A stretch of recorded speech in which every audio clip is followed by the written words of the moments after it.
Good morning. आज की class में हम लोग इनऑर्गेनिक केमिस्ट्री लेसन 6 का महत्वपूर्ण द्विउतरीय प्रश्न देखेंगे। आपका पहला प्रश्न है कि जिंक के 2 मुख्य अयस्कों के नाम लिखें एवं जिंक ब्लेंड अयस्क से जस्ता के निष्कर्षण की विधि का वर्णन करें। तो सबसे पहले जिंक का अयस्क लिखना है। तो जिंक का अयस्क है, 2 मुख्य अयस्क निम्नलिखित हैं, जिंक ब्लेंड है और जिंकाइट है। जिंक ब्लेंड का सूत्र ZnS है, जिंकाइट का ZnO है।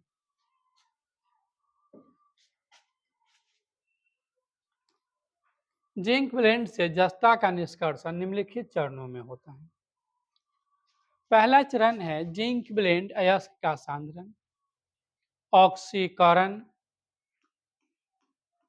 अवकरण, परिष्करण या शोधन। फिर से एक एक करके सबको देखते हैं। जिंक ब्लेंड अयस्क का सांद्रण है, तो जिंक ब्लेंड अयस्क का सांद्रण फेन उत्प्लावन विधि द्वारा किया जाता है। फेन उत्प्लावन विधि होती क्या है? तो यह अयस्कों को सांद्रित करने यानी कि साफ करने की एक विधि होती है। इसमें एक ऐसा टैंक, एक ऐसा बर्तन लिया जाता है जिसमें 2 भाग बना रहता है। पहले भाग में अयस्क को रखकर साफ करते हैं तो गंदगी रह जाती है, अयस्क ऊपर आता है, तो उसको दूसरे भाग में गिरा लिया जाता है। कहता है कि इसके लिए एक ऐसा बर्तन लिया जाता है जिसमें 2 भाग बना रहता है। पहले भाग में अयस्क एवं अंडी का तेल तथा जल मिलाकर बाहर से हवा प्रवाहित करने पर अत्यधिक मात्रा में झाग का निर्माण होता है। झाग मतलब फेन बनता है। जिंक ब्लेंड जल में अविलेय एवं हल्का होने के कारण झाग के साथ ऊपर चला आता है, जिसे हाथ की सहायता से दूसरे भाग में गिराकर जल द्वारा तोड़कर सुखाने से शुद्ध जिंक ब्लेंड प्राप्त होता है। देखिए सारा बात को इसी में दिखाया गया है। पहला भाग है, इसमें अयस्क लिया है, जल लिया है, अंडी का तेल लिया है, इसे बाहर से हवा प्रवाहित किया है, तो बाहर से इसमें हवा भेजने से यह झाग बन गया। झाग बन के जब ऊपर उठा है तो उसे हाथ की सहायता से इधर गिरा दिया है, नल के जल से तोड़ दिया है, तो नीचे में शुद्ध जिंक ब्लेंड अयस्क प्राप्त हुआ है। शुद्ध जिंक ब्लेंड अयस्क प्राप्त हुआ है।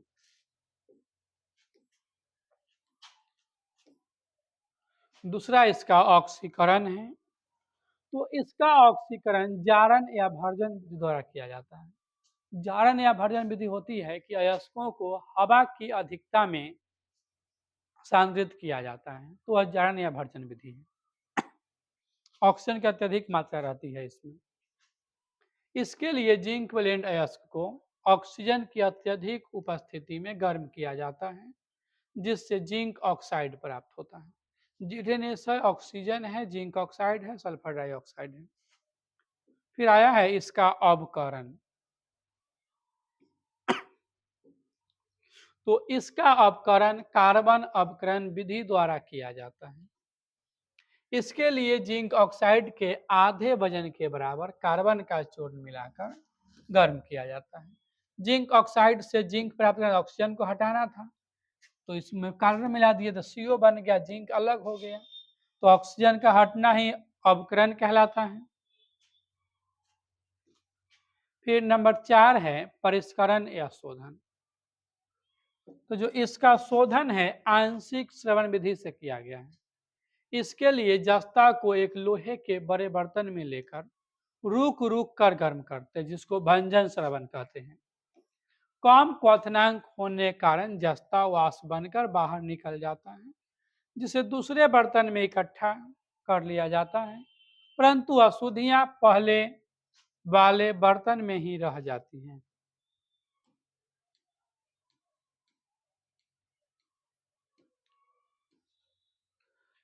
फिर दूसरा सवाल है कि कॉपर का मुख्य अयस्क क्या है? कॉपर पेराइट से कॉपर के निष्कर्षण का सिद्धांत लिखें। तो कॉपर का मुख्य अयस्क कॉपर पेराइट और क्यूपराइट या कॉपर ग्लास कोई भी हो सकता है। कॉपर पेराइट से कॉपर का निष्कर्षण भी कई चरणों में होता है, सबको देखते हैं। कॉपर के मुख्य अयस्क निम्नलिखित है, कॉपर पेराइट और क्यूपराइट, CuFeS2 और Cu2O। कॉपर पेराइट से कॉपर का निष्कर्षण निम्नलिखित चरणों में होता है। चरण है इसमें कॉपर पेराइट अयस्क का सांद्रण, ऑक्सीकरण, अवकरण, विषमरीकरण, शोधन। 5 चरण हैं। अयस्क के सांद्रण के लिए फिर से फेन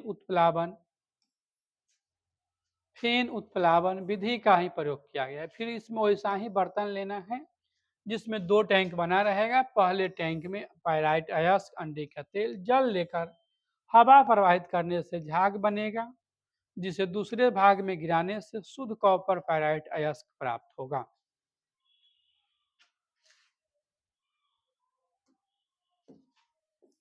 फिर से वही तस्वीर है, इधर अयस्क लिया गया है, जल है, अंडे का तेल है, हवा दिया गया है, बहुत मात्रा में झाग बना है जो ऊपर निकल कर चला गया है, इधर आ गया, इधर अयस्क प्राप्त हुआ है, शुद्ध कॉपर पेराइट प्राप्त हो गया है।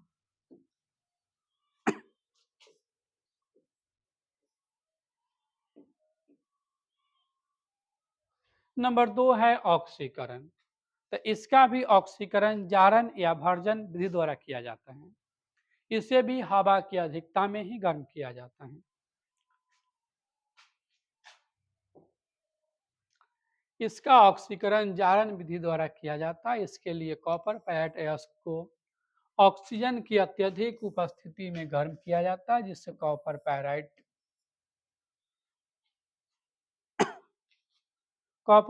जो है वह कॉपर ऑक्साइड में बदल जाता है। कॉपर पेराइट कॉपर ऑक्साइड में चेंज हो जाता है। इसका रिएक्शन देखा जाए तो कॉपर पेराइट ऑक्सीजन से रिएक्शन किया तो कॉपर ग्लास बना, FeS बना, SO2 बना। कॉपर ग्लास फिर ऑक्सीजन से प्रतिक्रिया किया, कॉपर ऑक्साइड बना, जैसे यहाँ पर कॉपर ऑक्साइड लिखाएगा, और सल्फर डाइऑक्साइड बना। FeS जो यहाँ बना था वो भी ऑक्सीजन से प्रतिक्रिया किया तो FeO बना, SO2 बना। सारा SO2 निकल गया, बच गया इसमें Cu2S, FeS, Cu2O, FeO। ये चारों बच गया उसमें, Cu2S, FeS, Cu2O एवं FeO चारों बच गया है। यही सब रहता है भर्जन के पश्चात मिश्रण में।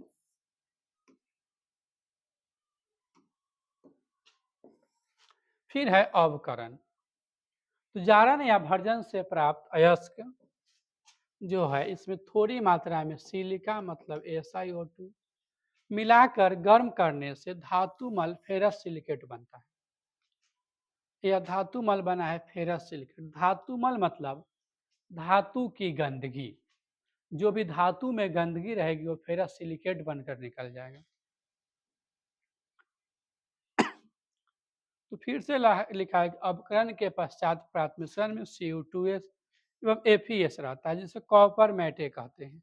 कॉपर मैटे से तांबा विषमरीकरण विधि से प्राप्त होता है।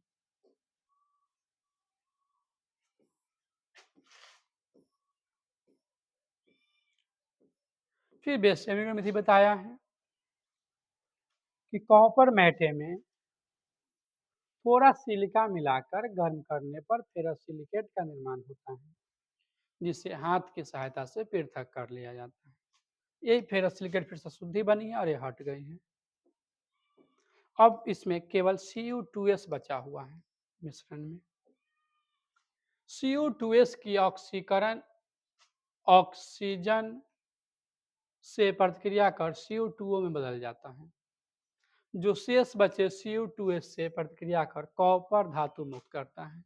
यह Cu2S है, ऑक्सीजन से प्रतिक्रिया कर रहा है, Cu2O और SO2 बना रहा है। जो Cu2 बन रहा है वह शेष बचे Cu2S से फिर रिएक्शन करके कॉपर धातु को मुक्त कर रहा है। इस प्रकार कॉपर प्राप्त हो जाता है। विषमरीकरण का शोधन है कि विषमरीकरण से प्राप्त कॉपर लगभग 98% तक शुद्ध रहता है, जिसका वैद्युत अपघटन करने पर कैथोड पर कॉपर प्राप्त हो जाता है।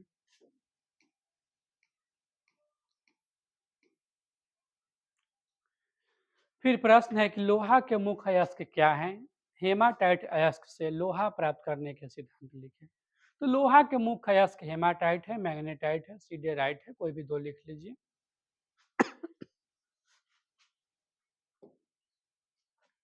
लोहा के मुख्य अयस्क है हेमाटाइट और मैग्नेटाइट। दोनों का सूत्र है Fe2O3 Fe3O4। हेमाटाइट से लोहा का निष्कर्षण 3 चरणों में होता है। अयस्क का सांद्रण, ऑक्सीकरण, अवकरण।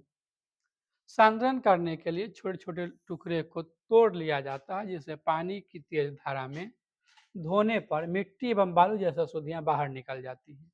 एवं गीले को सुखाकर चुंबकीय सांद्रण किया जाता है, जिससे अयस्क शुद्ध हो जाता है। जो लोहा होता है चुंबक से आकर्षित होता है और अशुद्धि आकर्षित नहीं होता है।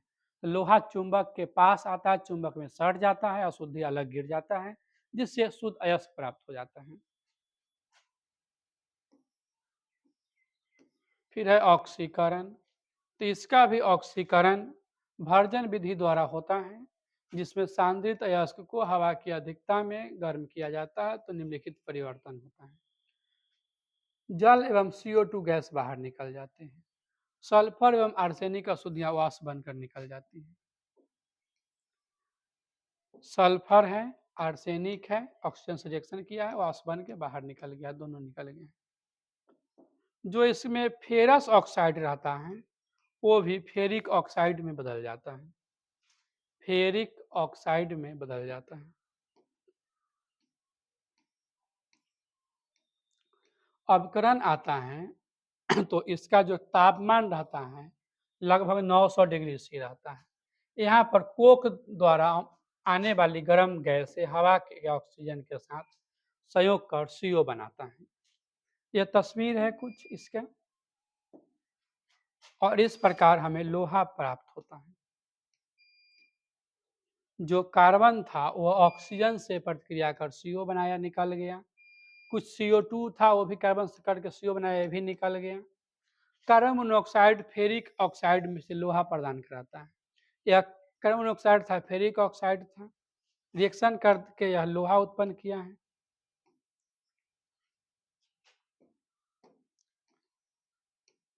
भट्ठी के नीचे गर्म भाग में मुख्य प्रतिक्रिया निम्नलिखित है।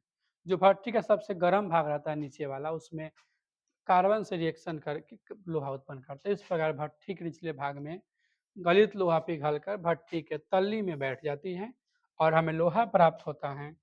इस प्रकार प्राप्त लोहा ढलवा लोहा होता है।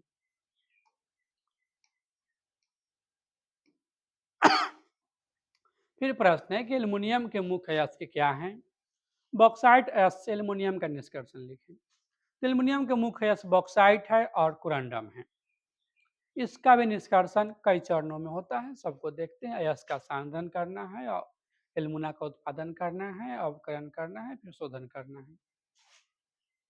तो जो बॉक्साइट का एल्युमिनियम का जो मुख्य अयस्क है बॉक्साइट है और कुरंडम है।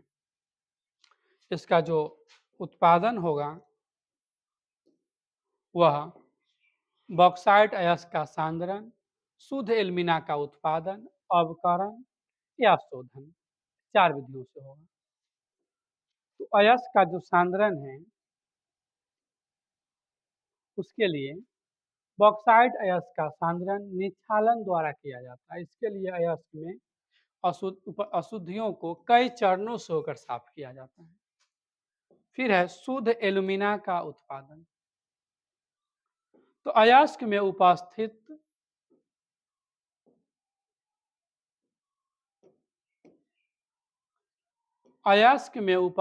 अशुद्धि को पृथक करने के लिए अयस्क में सांद्र NaOH मिलाकर सोडियम एल्यूमिनेट बनाया जाता है। यह अयस्क में NH गर्म करने सोडियम एल्यूमिनेट बना है। इसका सूत्र ऐसे भी होता है NaAlO2। इसका दुगुना फॉर्म लिखा गया है NaAlO2 का। ये सब बाद में टूट करके एल्युमिनियम हाइड्रोक्साइड देता है जिसको गर्म करने से एल्युमिना प्राप्त होता है।